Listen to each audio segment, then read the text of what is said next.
Oh, hello everybody and welcome to the United Stands. I'm Mark Goldbridge. It's the Friday night show. I've been running up that hill from the pub, but I'm back. Not running into your arms. I'm running into your living rooms, maybe your bedrooms, but not visually. Yes, visually, not physically. Tonight, I've had enough. It's a disgrace. The blame game against Ten Hag has to be shut down by the people that matter the most, and that is you, Manchester United fans. This is factually incorrect. Don't let the bastards drag us down. Do not let them get hold of our manager and sack him. Do not be one of those people. There's people in our fan base that treat managers like Christmas. At the start of the year, they're not thinking of Christmas. In the summer, they're thinking about the summer holidays. Maybe a birthday comes along. But every November, they start thinking about Christmas. And it's almost a routine for some of our fan base. And what I mean by that is, every December, it's Christmas. Every 3 years, let's sack a manager, build a bonfire. You know, it's the same old shit. And it has to stop. It has to stop because it's not right. There's this blame game being attached to Ten Hag. I know Carragher's done it today, but he's not the only one. The press have been at him for ages. I've seen some of our fans upset because he wants to keep picking Rashford. He's the bloody manager of Manchester United. Support the manager of Manchester United. And you know what as well? What I find absolutely incredible about this is that he was the quickest manager in our history to get to 50 points. And he'll be the quickest manager in our history to get to 50 wins. He's played 76 games and the record is 78 games by Ernest Mangnall. You know, exactly. It took Jose 81 games.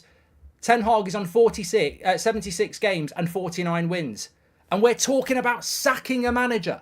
We're talking about, oh, he's not, you know, maybe he's not the right guy. He will go down in history as the manager in our history to get to 50 wins first.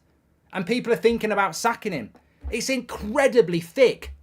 It's incredibly manipulative. And don't fall for it. You're better than that. We are not playing well at the moment. I'm a massive Ten Hag fan. We are not playing well at the moment. We're not. But hello, maybe, just maybe, there's a number of reasons for that. Maybe he overachieved massively in year one. Yes, he did.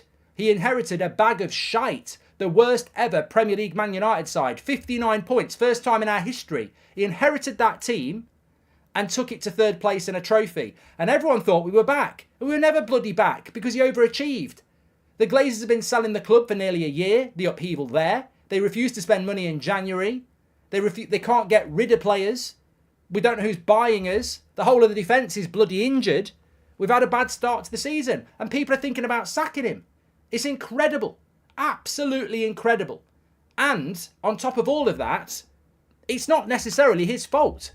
And even if it is his fault, this is no time to be thinking about sacking a manager. But it seems to be, look, I understand it with the media. I understand it with ex-players. They don't actually do their research. You know, you've got Jamie Carragher talking about United being a long ball defensive counter-attacking team.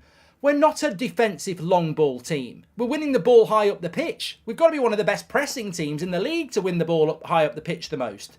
We are passing the ball around okay. We're making defensive errors. We're not dealing with crosses. And we're not creating enough good chances when we win the ball back. That is not a defensive long ball team. It's a lie.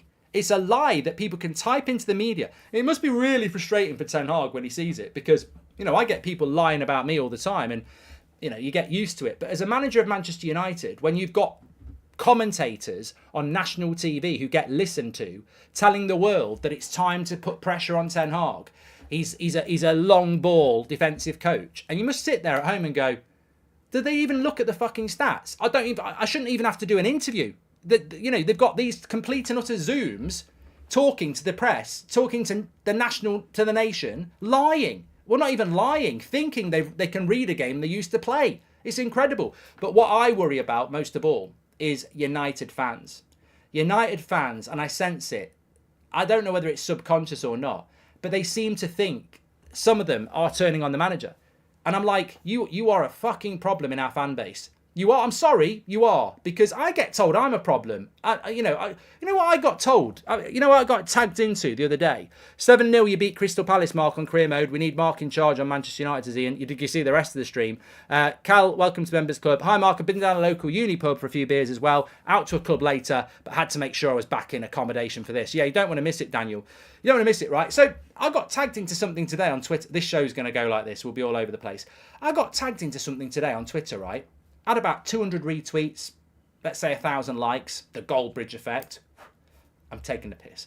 But you know what the tweet was? You know what 200 idiots had retweeted and their brain had actually gone, this is a good point, so good I want to share it. It was a tweet about McKenna doing well at Ipswich, top of the championship, yeah? And the tweet was something along the lines of, this is you know, McKenna could have been at our club if it wasn't for Goldbridge getting rid of Solskjaer, McKenna and Carrick. And I put my head in my hands and I went, oh my God, there are thick people in the world. There are thick. I mean, look, at least we can all be a millionaire.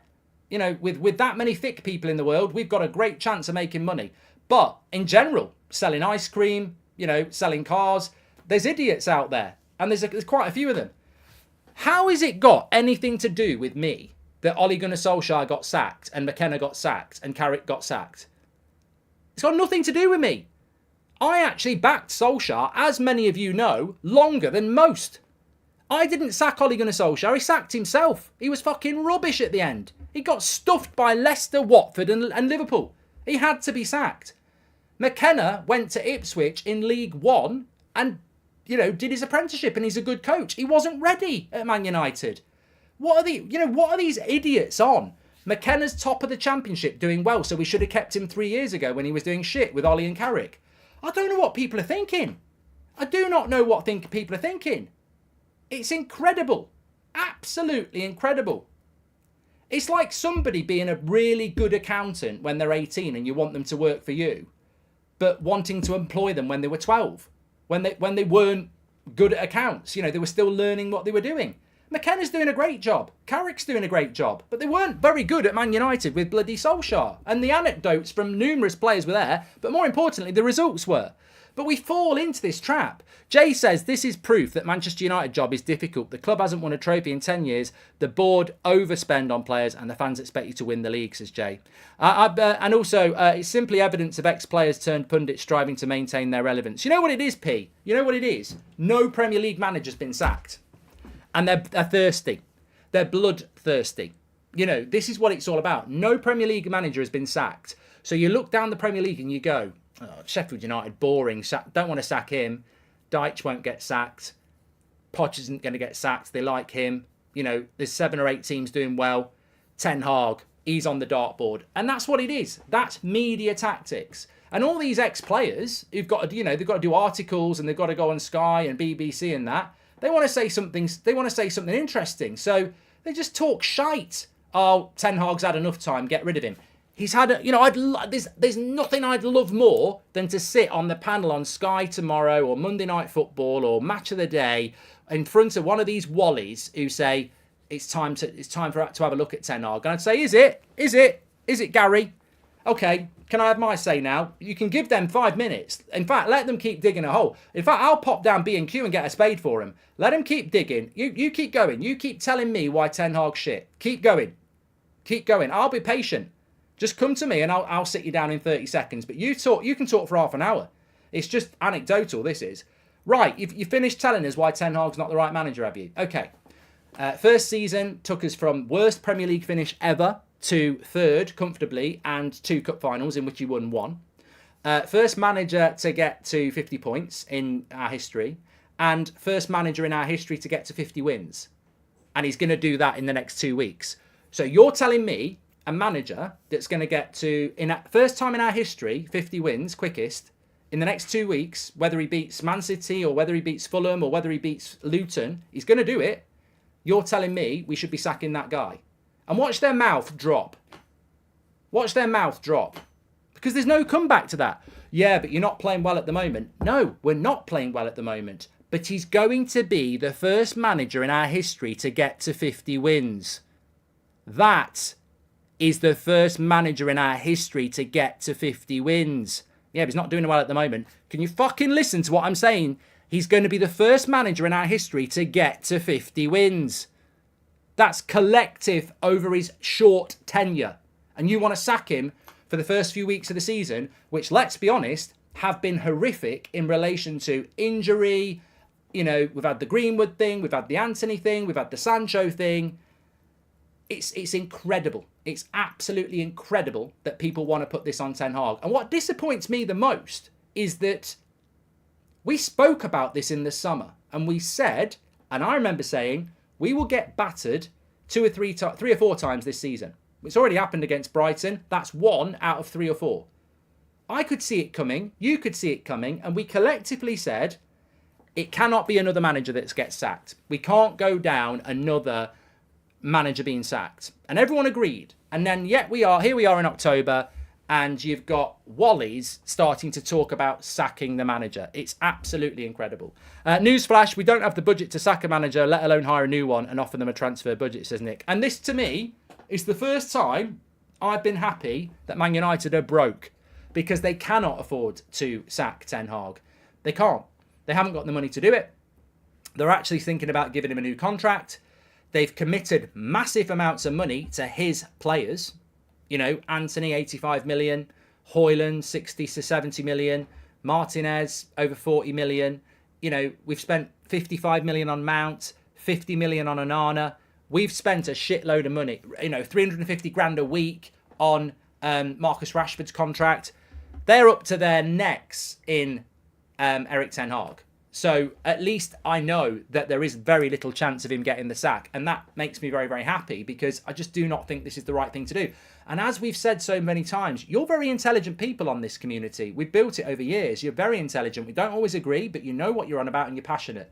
How many times have we sat here and gone, you know what?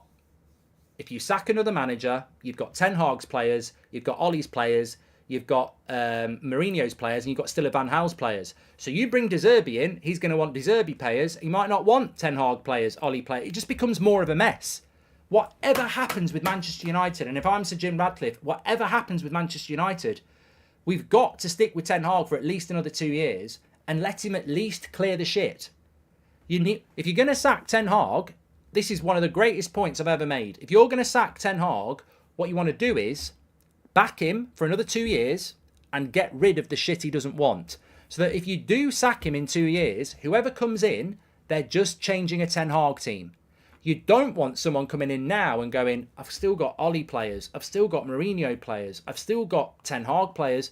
Bloody hell, there's still even Van Gaal players here. You've got to let somebody complete the jigsaw. Mourinho never completed the jigsaw. Ollie never completed the jigsaw. Van Gaal never completed the jigsaw. And Ten Hag is only just starting the jigsaw. It is impossible for any new manager to come in with 4 jigsaws on the go. It has to be one failed jigsaw where you go, right, at least I can start from afresh. After 9 games, we have become, we have more points than the great Klopp-led quadruple challenging Liverpool were last season. Both had bad schedules in season prior, says Manchard. Look, we're in a bloody mess. You know, I'm not going to sit here and say we're not going to get smacked up on Sunday. It could happen. I'm not going to sit here and say we're not going to be mid-table at Christmas. It could happen. I'm not going to sit here and say we're not going to have a shit season. Maybe we will. But I just think we need to get out of the mentality of sacking managers. It isn't the problem at this club. The manager is not the problem at this club. The problem at this football club is players. The problem at this football club is recruitment. The problem at this club is the board. And the problem at this club is the owners. It's not the manager. It really isn't. And you know what? I almost feel sorry for these people because I understand it. It's a routine. It's a routine. And you think you're not going to do it, but your brain makes you do it. We have a few bad results and people start going, yeah, the manager's the problem. The manager's the problem. And they do it all the time. I saw it with Mourinho. I was late going Mourinho out, but a lot of people were really early. I was late going Ollie out, but a lot of people were really early. I was late with well,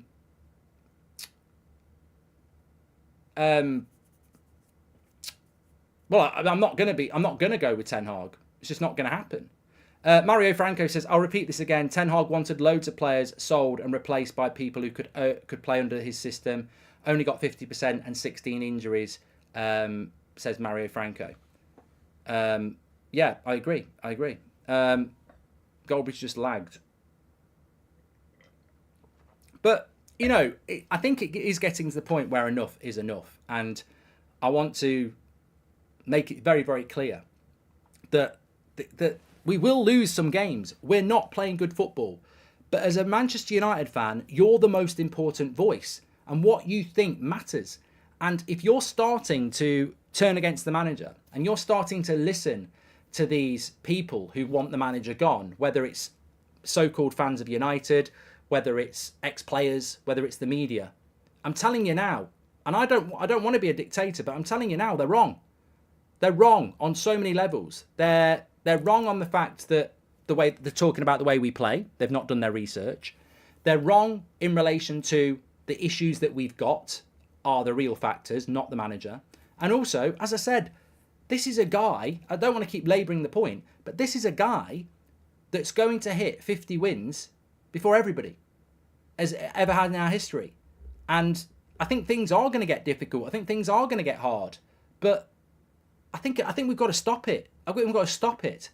We're all looking for somebody to blame. I saw people today when he was on about Rashford and saying how important Rashford is and I pick him every game. And people were like, oh, this is a reason to get rid of him. He doesn't know what he's doing. And like, these are minor details in the bigger picture of what's wrong with Manchester United. What's wrong with Manchester United is not Erik ten Hag picking Marcus Rashford or Bruno Fernandes or Harry Maguire or Onana. That's not what's wrong with Manchester United.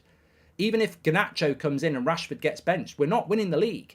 If Bruno gets benched and Mason Mount starts, we're not winning the league. The issues with Manchester United are far bigger. Compare us to Newcastle or Manchester City or anybody like that. And these issues are huge. Absolutely huge. Sean says, I fully back Erik. He's the guy for me. He makes mistakes, but name me a manager that doesn't. He's obsessive and dedicated. Ten Hag in, says Sean. And the problem at this club is looking for the one problem at this club when there are many problems. I will not scapegoat another manager. Here, LJ. Absolutely fantastic.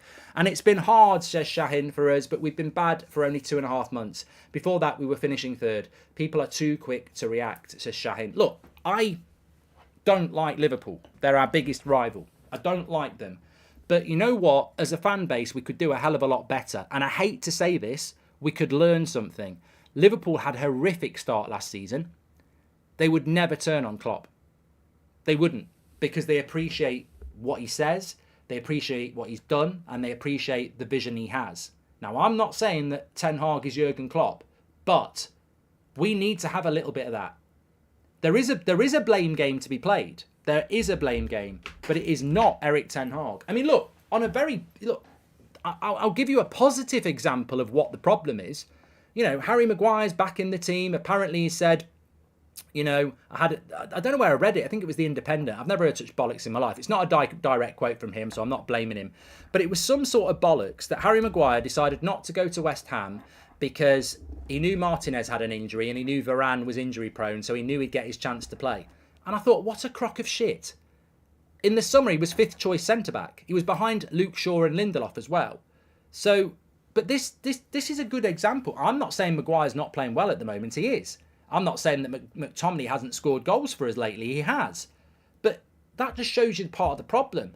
Ten Hag is now using players he wanted to sell in the summer. Harry Maguire and Scott McTominay were players he wanted to go in the summer. And he's using them in the first team.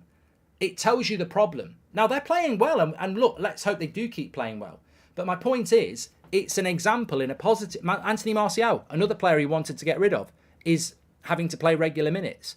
How can you build something when you're having to use things that you would ideally remove? This doesn't happen with Pep Guardiola. This doesn't happen with Jurgen Klopp. It doesn't happen with Mikel Arteta. Arteta was given license to get rid of people like Aubameyang and Ozil. But at Manchester United, you can't get rid of people. So you can't raise money to bring people in. It's a vicious cycle. The job is very, very difficult. Ten Hag is brilliant. We've only got a guy who knows how to coach and people are begging for Ollie back about disgrace, this trade. Mate, I don't get this. I do not get this Solskjaer thing. For me, every time I see that goal from Solskjaer, it gives me goosebumps and it will forever. It's amazing. He was a lovely guy. He was a fantastic player. He's a legend of this football club. But as a coach, he was a bloody nightmare. And that's sad to say, but it just wasn't for him. You may as well have tried him as a bloody chef. You know, he's still a nice guy. He's still a legend of the club, but he's not a chef and he's not a manager. And Anybody that thinks we should have kept McKenna, Carrick and Ollie is an absolute prat. Like, the players had given up. It was over. We were getting stuffed by Watford, Leicester and Liverpool. It was gone. It was over. There was players who were being trained by them, who liked them, but couldn't understand why the training was so bad. It was awful. McKenna was right to go to Ipswich and do his apprenticeship. Carrick was right to go to Middlesbrough and do his apprenticeship. And hopefully in the future there'll be really good managers. But they weren't ready at that time. And also they weren't the manager. Solskjaer was. If you think Solskjaer was the right man for Manchester United, then I don't really think you understand football. And that's just my opinion, but I don't. I don't think you remember what was going on. I don't think you remember the mess we were. And that was deep, long ball counter-attack football. That was Harry the Hoover and Victor the Vacuum sucking in the fullbacks and McFred to protect them deep. I still feel we need Erik Ten Hag to get back to his ruthlessness and bravado last year. I'm worried he's been diluted by the powers that be, says Jazz. I think he's in trouble, mate. I think Ten Hag is in trouble. He hinted at it in the press conference today. We are winning the way he doesn't want to play. He basically said it in the press conference. Sometimes you've got to do things you don't really want to do to win games. And we are playing football that he doesn't want to play. And I tell you who symbolises it more than anything, Mason Mount. It's so well known that Mason Mount was his star signing. It was his obsession. He can't even pick him. He can't play the football that he wants to play. Non-United ex-player pundits are still butthurt from when we won everything repeatedly. They still can't get over it to this day, says Jack. But I don't get that. I mean, I know I do That's Football and you're welcome to tune in and I do the podcast and you're welcome to listen, etc. But no, on a serious note, I don't get it. I don't get how I would never, ever start, you know, if Jurgen Klopp lost 3 games, start going, he's playing shit football, it's time to get rid of Jurgen Klopp. That's not, you know, there's a level of intellect when you watch football. And I think that it's just, it's childish, it's playground. You know what it is? It's rumours. It's like being back at school and you say, oh, such and such stinks of shit. They don't know how to wipe their arse. And then it just goes round and everyone starts picking on them. It wasn't me, by the way. But, you know, I feel like that's what's happening with Ten Hag. And you know what annoys me the most is that, you know, we put a lot of time and effort into this community that we've built, and I'm sure many others do as well.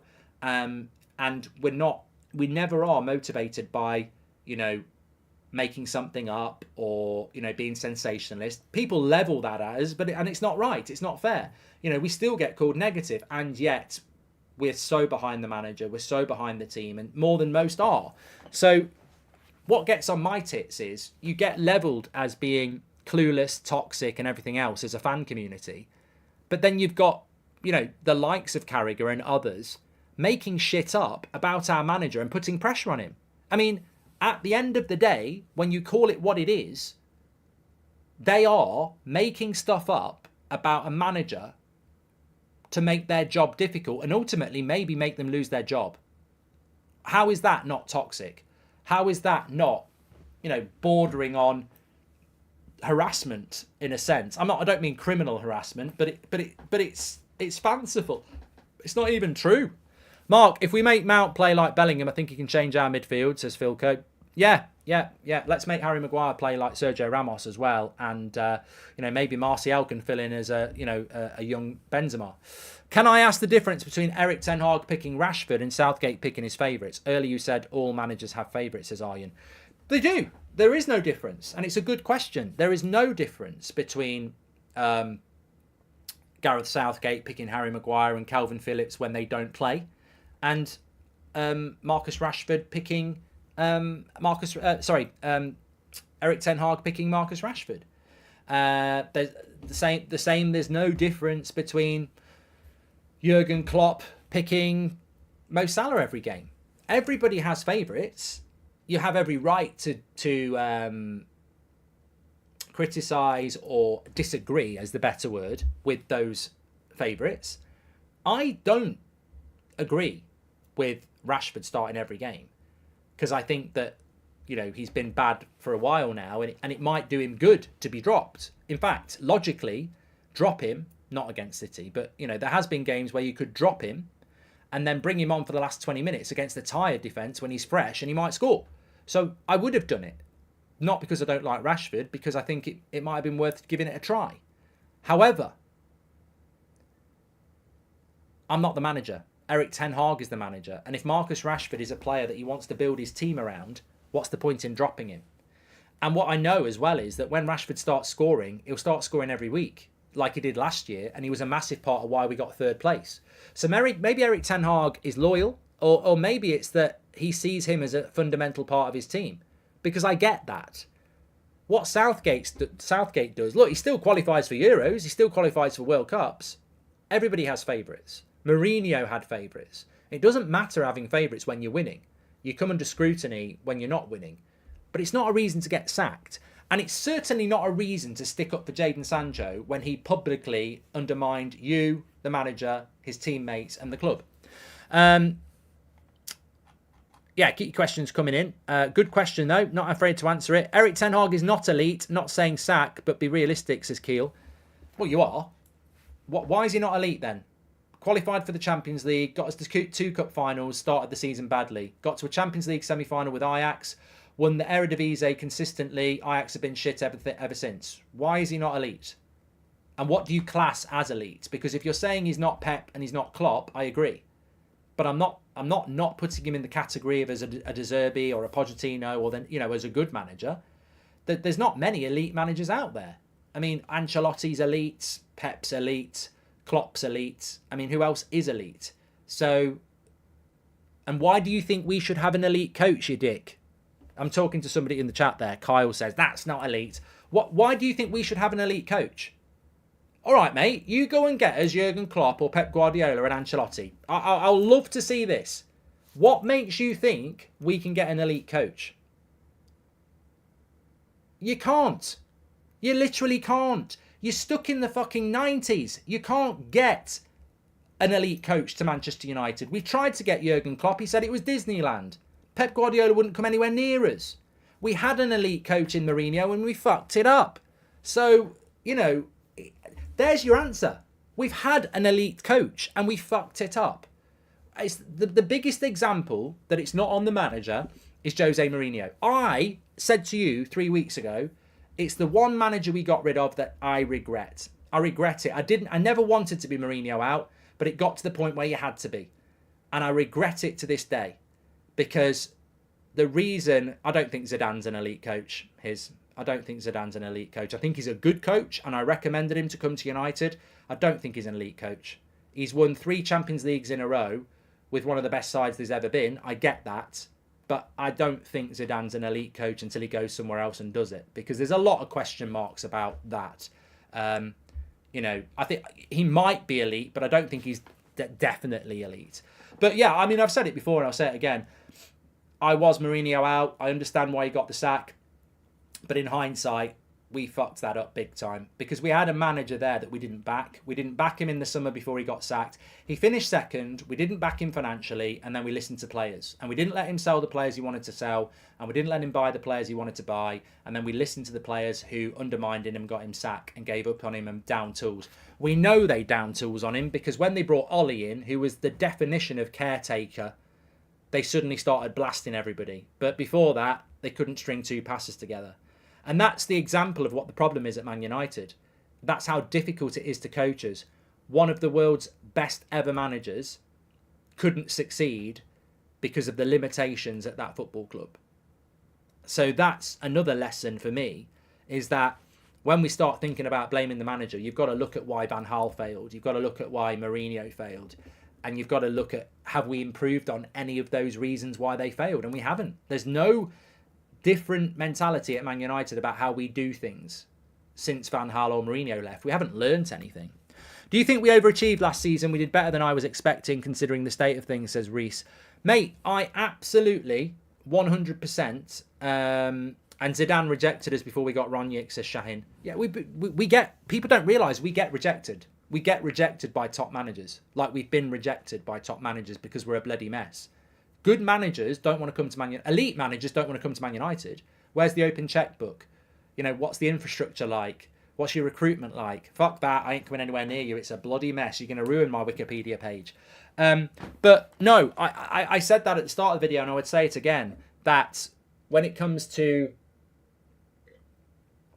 I actually think a very intelligent analysis of the problem at Manchester United is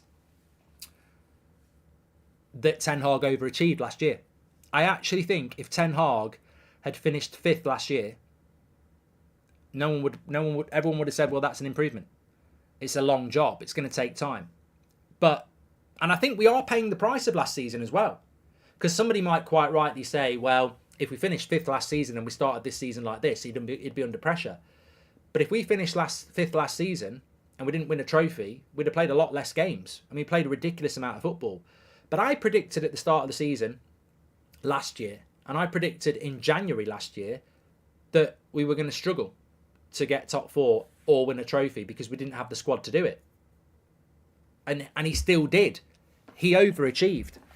He definitely overachieved last year. And I think he's paying the price of that now, because when you overachieve, you set a standard. But if you overachieve, it's the definition, is it? If you overachieve, if you go for a run tonight round the block and your normal time is 40 seconds and you run it in 35 and somehow you've overachieved, you're way better than what you normally are. Next time you run round the block, you run 40, it's 5 seconds slower. So, and I think that's the issue with Ten Hag. I think the overachievement last year, certainly in the press, certainly in the media, is that they've looked at what United did last year. They've seen he spent some money and gone, it's gone wrong. But go back to the summer transfer window. If he'd got Kim Min-jae, if he'd got Harry Kane, would we be in the same position? If buts and maybes. But I just really go back to my original point. How on earth can you go hunting for the removal? And that's what this is. This is the beginning of the removal of Ten Hag from certain fans and certain sections of the media. This is the beginning of the hunt of the end of Ten Hag. How can you put your boots on and go hunting for a manager that's going to be the quickest manager in our history to get to 50 wins? It's illogical. It's absolute. And imagine if he lost to Man City. And imagine if we're mid-table at Christmas. He'll have played about 90 games. And we sack him at Christmas. We'll be sacking the guy that got to 50 wins first. It makes no sense. I'm not a massive fan of stats, but that is probably one stat that is a huge reason to not let the manager be the victim of this fuck show. And it is a fuck show, because the club's a mess. It is a mess. And it's almost on hold. The club's on hold with this sale and everything that's going on. As I said, look, if Qatar had bought the whole club, results had continued to go bad, and they felt that Ten Hag wasn't the right fit and they sacked him, I can deal with that. Because it's new owners, etc. And they might have different ideas. But there is absolutely no way that the Glazers should be sacking another manager. Inverted wingers and shoot from 30 yards is on Ten Hag, says Keel. I don't think it is, I think it ultimately is as a coach, but I don't think it is, because I think when you listen to what he said today, we're number 1 in the league for winning the ball back high up the pitch. And also, he has said we're winning that ball back and we're not using it properly. I think he's frustrated with what we're doing when we win the ball back. And it was interesting when he said, it's really difficult to coach them at that because it's decision making that is in the heat of the moment. And he's right. He's right. We're all in the back garden. We can all do 100 keep-ups off both feet. Well, some of us can. You put me on stage in London when I did the Spotify podcast with Ben Foster at the start of the season. We had a keep-up competition. I was panicking. I wasn't panicking, but I was struggling. I was struggling to, get to 50. I mean, I did 72. But look, the point is, it's not the same. And you can tell players and you can train players on a training ground, right, we've won the ball back. Bruno, give it to Rashford, one touch back to Højlund. Anthony's in space. Bruno, Anthony, one-on-one goal.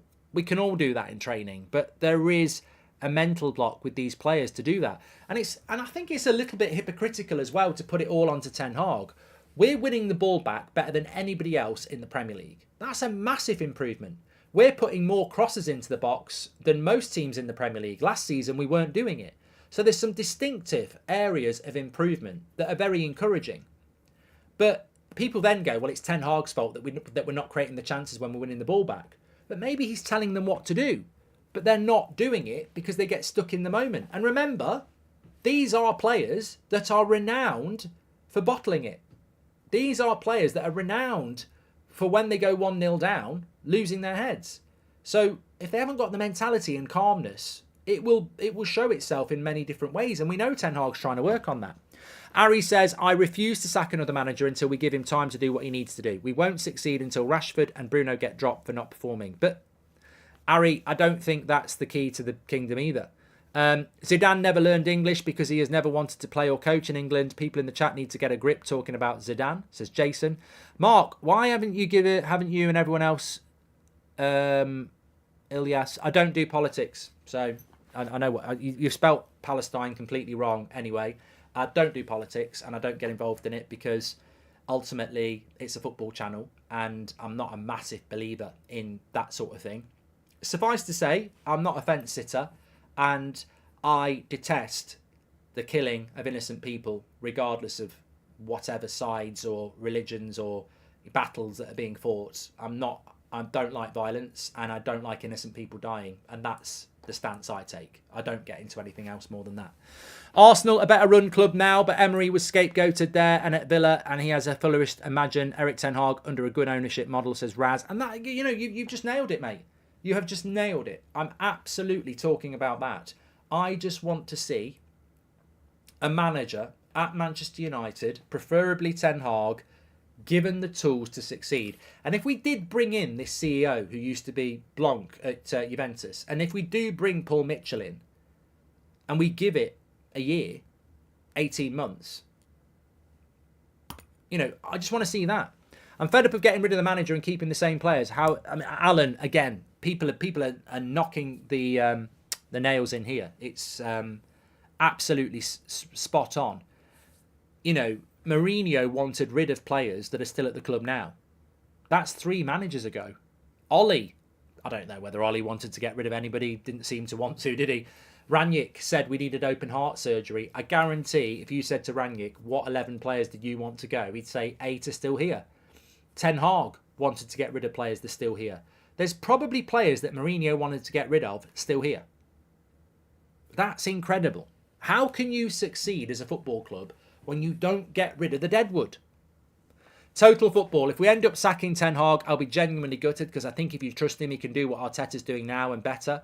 We might be a minority, Total Football. We might be the majority, but we need to work on this and we need to fight back against it because the only people that really matter are the Man United fans. Man United will not listen to Jamie Carragher. They won't listen to Sky. They won't listen to the BBC and they won't listen to the Manchester Evening News. They won't listen to them. They won't. They'll listen to the fans. It's the fans that force managers out. It always has been and it always will be. And I'm hoping that this fan base isn't for turning as a majority. There's always going to be a minority. There'll be some people in this chat that don't want Ten Hag. But I know as a majority, we wanted Ten Hag and the media and the ex-players wanted Poch. We got what we wanted. We've now got to fight to keep it. It's not the time to sack Ten Hag. I'm not saying never sack him. Everybody's sackable. If he loses his next 5 games, he's probably got to go. But he won't, and he shouldn't. And we've got to fight for it.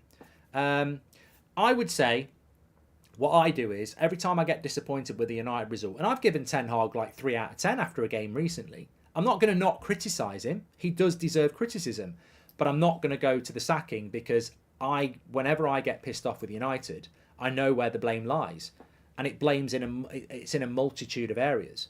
I mean, look, imagine. I don't want to say the name of any players because I don't want to jinx anything. But imagine on Sunday we get beat 3-0. We're never in the game. They dominate possession and we get beat 3-0. Imagine that, right? And imagine player A is responsible for the first goal.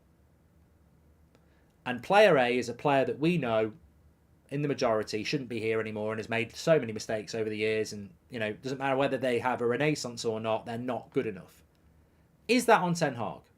Or is it on the club for not removing that player? Because sometimes I look at players in that starting 11 and I see them playing badly and I go, but Ten Hag tried to get rid of them. That could have been Rabiot. That could have been Kim Min-jae. That should have been somebody else. And I think that's the problem we have as well. If we did sack Ten Hag, which I'm against, who do these people want in? There's nobody out there who would be an upgrade. Well, Brandon, this is the thing. This is the thing that happened with Solskjaer, isn't it? be careful what you wish for. You've got to look at the big picture with Man United now. You've got to look at the fact that Ten Hag is going to be the first manager in our history to hit 50 wins. You've got to look at the fact that we're in a bad position at the moment, but we're going to have to be a bit patient. You've got to look at the fact that there's a lot of change going to go on around the club in the next few weeks and months, and that's probably going to be more important than what's going on the pitch this season. You have to look at those things. And you also have to look at, if you want to sack the manager, or the media are trying to, manipulate us to turn on the manager, who are you going for?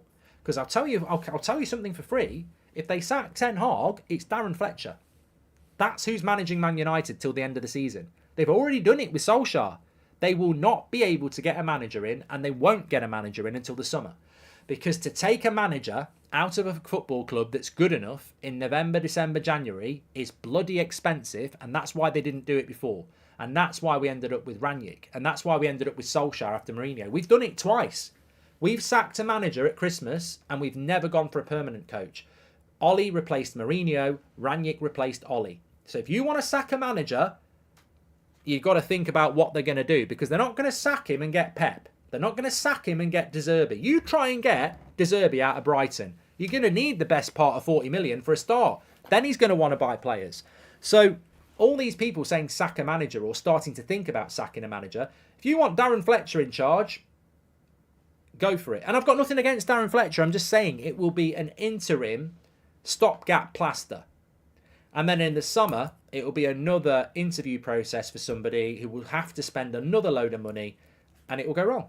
It will go wrong. The thing that needs fixing is not the manager at the moment. In the long term, maybe it is, but right now it's not. Flash Talk says, Erik is the man for the job. The club... sorry, I missed that. Erik, our fans have no patience, says Emin. I already know our first half of the season will not be the greatest, but the second half we will see a huge difference, says Emin. Mourinho is elite, and he should have been given the baton after Sir Alex instead of Moyes. With that team, we would have been in a different station. Aman, you're absolutely correct. You're absolutely correct. I've said this before. I really wish that we had gone for Mourinho after Sir Alex. I feel we still need Erik ten Hag to get back to his ruthlessness. We've done that one from Jill. There was... I'm going to find this, actually, because I'm a bit disappointed that I started that one and I didn't read it, so I will read it. But I like Sunshine, Gary Neville. He's on my telly. He's on my telly. He's talking half time. I tell you what, me and Carragher, we're on it. We're off in it tonight. Look at me. I've got me polo neck on. I'm James Bond. I'm out down Mayfair. Dun, dun, dun, dun, dun, dun, dun, dun, dun. Some people look good in polo necks. I've got one. I have to wear it one time. You can tell me what you think. I always get excited when I see Gary. Not in that way, God no. But it's got, there's so much material. Hamza says, I understand that the ownership is a problem, but how does that prevent Ten Hag from implementing a concrete style of play? Shouldn't that be up to how well he can discipline his players? But Hamza, what style of play is it you're looking for? I think we're missing things because we're frustrated.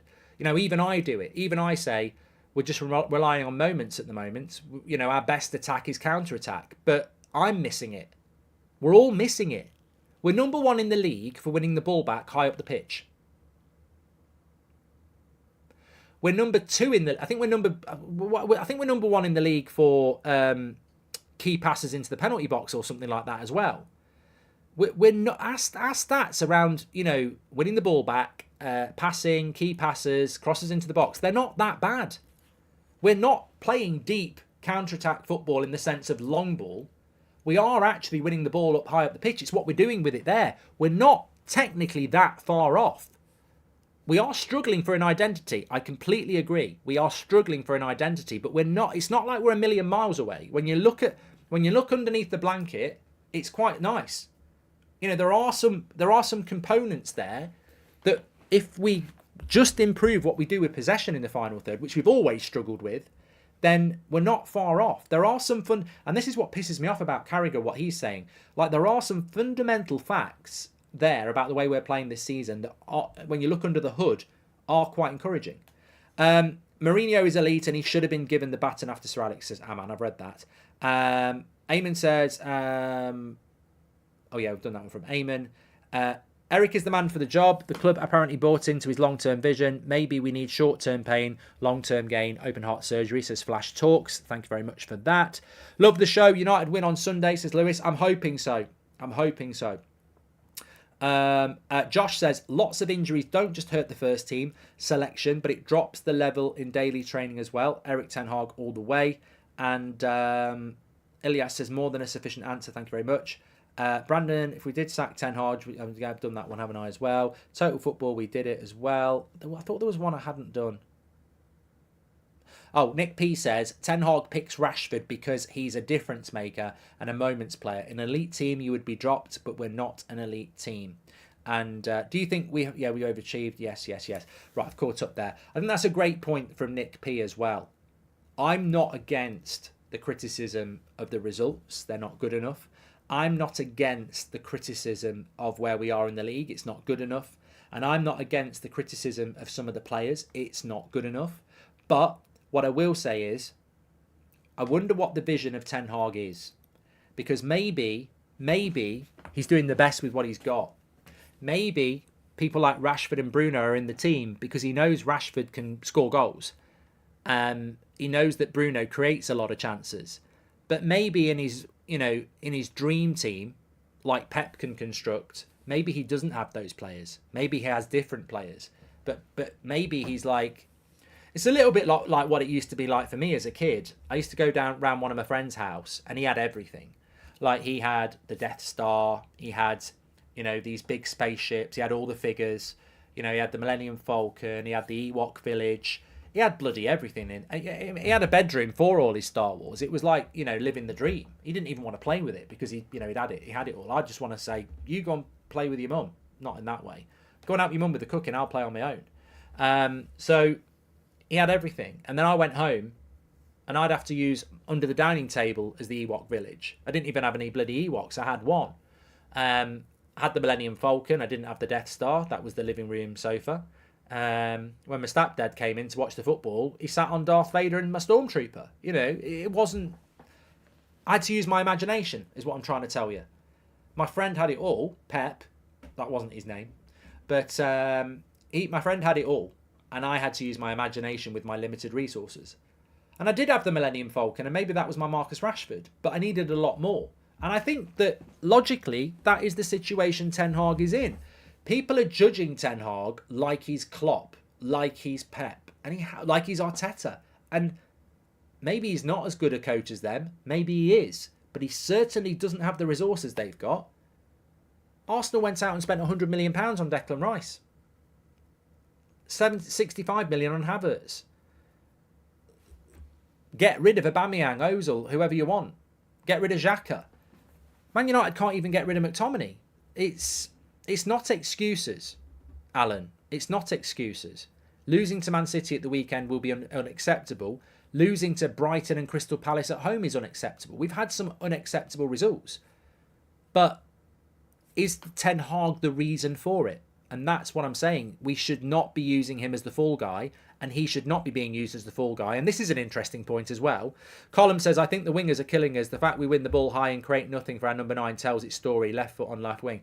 Column, I think you're right. I think the wingers are massively... I don't want to pin it on anyone because I like Anthony and I like Rashford. But I think the wingers are killing us. I think the way they play isn't helping us. We've got a number 9 that thrives on chances, and we're not doing it. Additional risk of a caretaker like Fletcher is the players could up their game like they did with Ollie until he's given the job, then relax again, says Glennie. Yeah. Watching an old Erik ten Hag Ajax interview, he was saying how in football counter-pressing is the best chance creator, clear what he's trying to implement, says Total Football. And you've got to have the players to do it. But you know what? There is one ray of hope. Ten Hag said it today in his press conference. Arsenal was our best performance of the season away from home.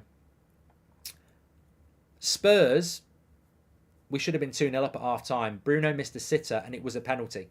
It was 0-0 in the first half. It should have been a penalty by Romero and Bruno should have scored. He didn't. We lost the game. That's the reality. But it was a fine margin. At Arsenal, Garnacho's offside by a pube. Not his pube, but you know what I mean, like a toenail. We lost the game. We lost to Spurs and we lost to Arsenal, but it could easily have gone the other way. And I just think those games were back to back. We'd beaten Wolves, we'd beaten Forest, and they were our next two games. Imagine if we'd won either Arsenal or Spurs. You know, and it all sort of unfolded and unravelled from there, really, didn't it? I don't think we're far off. I really don't. But I don't think we're going to hit it until we get some of these players back. You know, we massively miss Luke Shaw. We massively miss Luke Shaw. Because even if Martinez was injured, you could play Luke Shaw at left centre-back. Whether you agree with it or not, Ten Hag is a massive, massive advocate of a left-sided centre-back with a left foot. And Maguire and Varane and Lindelof can do it, but he loves a left-sided. And he's right. He's right. I saw some twat this week, I forget who it was. They were basically saying Maguire's proved Ten Hag wrong because Ten Hag had said that you need a left-footed left centre-back for the balance. And Maguire's passing stats have been quite good. But he hasn't proved Ten Hag wrong. He's done a good job, but you're never going to convince me or Ten Hag or anyone who knows what they're on about that a right-footed centre-back can give you balance as a left centre-back, as much balance as a left-sided centre-back. We missed that. And Luke Shaw could do that, and Martinez could do that. You know, the midfield's the biggest problem. The midfield's the biggest problem.